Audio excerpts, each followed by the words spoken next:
ఆ 2 గంటలు పోయింటే 20 బండ్లు వెళ్ళిపోవు కదా. ఆ వెళ్ళిపోకపోయేసరికి మళ్ళీ ఆల్టింగ్ పడా, మళ్ళీ 2000 నష్టం. ఆ 2000 నష్టం అంటే ఎవరు భరించాలి? అది గవర్నమెంట్ ఇస్తాడా? రైతు ఇస్తాడా? రైతే కదా నష్టపోయేది. రైతే బాడే కట్టాలి. దానికి ఎట్లా వస్తుంది?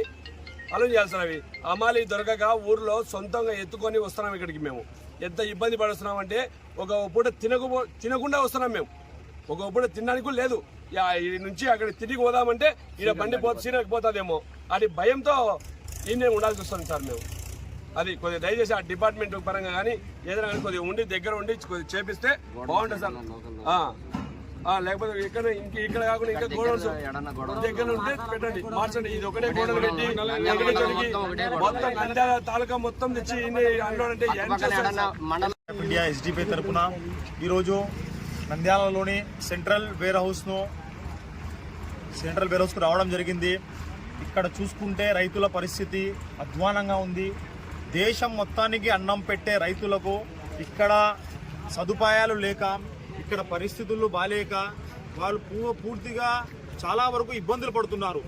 ముఖ్యంగా చూసుకుంటే ప్రభుత్వం ఏదైతే రైతులకు పంట గిట్టుబాటు ధర కల్పించిందని చెప్పి ఈ వేర్ హౌస్లోకి తీసుకొచ్చి ఇక్కడ డివైడ్ చేసుకుంటున్నారు. వాళ్ళ ఎంత ఘోరం! 4 రోజుల వల్ల జొన్నలు 4 రోజులు దింపడం వల్ల వీళ్ళు వాళ్ళ ట్రాక్టర్ల బాడిగా, లారీల బాడిగా ప్రతిరోజు 2000 ఇసుకునే వాళ్ళ యొక్క సగం డబ్బులు, పంట నుంచి వచ్చే సగం డబ్బులు ఈ లారీ బాడిగలకు, ట్రాక్టర్ బాడిగలకు వేయడానికి సరిపోతుంది. దీన్ని తీవ్రంగా ఖండిస్తున్నాము. ముఖ్యంగా ఏదైతే నంద్యాలలో మనకు నంద్యాల జిల్లాలో 2 మంత్రులు ఉన్నారు. 2 మంత్రులు ఉండి కూడా రైతులకు ఈ దుస్థితి ఉంటే చాలా ఘోరం. అట్లీస్ట్ ఇక్కడ ఒక హమాలీలను పెంచాలి. ప్రభుత్వం అనుకుంటే ఒక 500-600 మంది హమాలీలు వస్తే పని స్పీడ్గా జరుగుతుంది. 4 రోజుల్లో జరిగే పని 1 రోజులో అయిపోతుంది. అదే దాంతోపాటు ఇక్కడ రాత్రికి రాత్రి ట్రాక్టర్లకు టోకన్లు ఇస్తున్నారు. ప్రతిరోజు టోకన్లు ఇచ్చినా రాత్రికి రాత్రి టోకన్లలో మరియు ట్రాక్టర్లలో చేంజెస్ వస్తున్నాయి, మార్పులు వస్తున్నాయి. ఎవరైనా రాజకీయంగా పలుకుబడి ఉన్నా, పెద్ద మనుషులున్నా వాళ్ళ ట్రాక్టర్లను ముందుకు పంపుతున్నారని రైతులు వాపోతున్నారు. ఇది ఎక్కడి న్యాయం? ఎవరు ముందొస్తే వాళ్ళు వెళ్ళాలి లోపలికి, అంతేగాని ఒక రాజకీయంగా పలుకుబడి ఉన్న వాళ్ళు రాజకీయ పెద్దల నుంచి ఫోన్లు వచ్చి వాళ్ళ నుంచి గిఫ్ట్లు ఇచ్చి ఇక్కడ అధికారుల దుర్వినియోగానికి పాల్పడుతున్నారు. దీన్ని తీవ్రంగా ఖండిస్తున్నాము. ఎవరు ముందొస్తే వాళ్ళే లోపలికి వెళ్లే విధంగా అధికారులు చర్యలు తీసుకోవాలి. దాంతోపాటు ఈ రోజు దేశంలో ఒక నినాదం ఉంది, రైతే రాజు. రైతు లేకుంటే మేము లేము. రైతు పంట పండించుకుంటే మేము ప్రతి ఒక్కరు ఎవ్వరు కూడా తినలేడు. తిండికి మేమందరం 4 చేతులు 4 వేలు లోపలికి వెళ్తుంటాయి. దాని యొక్క ముఖ్య కారణం రైతే.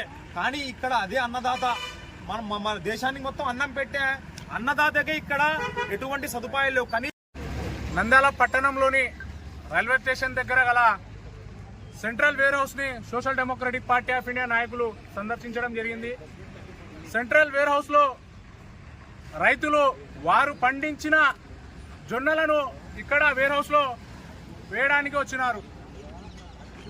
భారతదేశానికి వెన్నెముక రైతులు, రైతే రాజు అన్న మన రాజకీయ నాయకులు ఈరోజు రైతుల పరిస్థితి, రైతుల కష్టాలు చూస్తుంటే చాలా దారుణంగా ఉన్నాయి.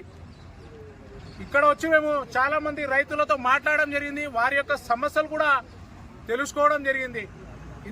ఎక్కడో మేము అన్న క్యాంటీన్లు పెట్టి భోజనాలు 5 రూపాయలకే ఇస్తున్నామని చెప్పిన మీరు భారతదేశానికి ప్రజలకి అన్నాన్ని పెట్టే రైతులకు ఒక పూట భోజనము ఒక 10 రోజులు పెట్టలేరా అని ఈరోజు ప్రశ్నిస్తున్నాం.